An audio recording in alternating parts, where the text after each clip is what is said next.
又嚟到日出康城啦！我哋而家有一間日出康城咧，又完成咗啦。咁我哋想去睇下現場環境先。好啦，嚟到現場呢度咧，日出康城可以睇睇個現場環境先。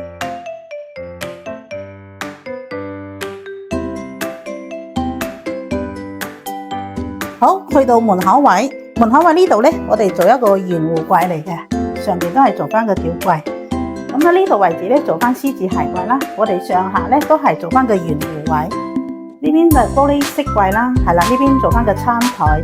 咁我哋呢邊咧就做咗個開放式廚房嚟嘅。咁呢邊有個中島台，呢個就 L 型櫥櫃啦，上面做翻個吊櫃嘅。呢邊雪櫃位，係啦，呢個就係一個開放式廚房嚟嘅。咁好啦，我哋嚟到呢度有3間房嘅。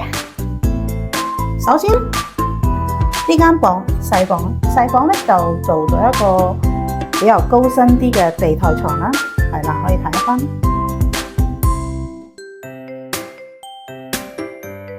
咁呢間房咧就做翻個2樓空間，係冇做任何嘢嘅。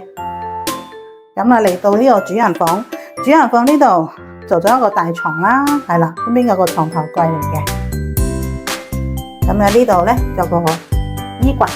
呢邊大衣櫃、梳妝台、吊櫃，呢邊就藥室櫃啦、鏡櫃啦。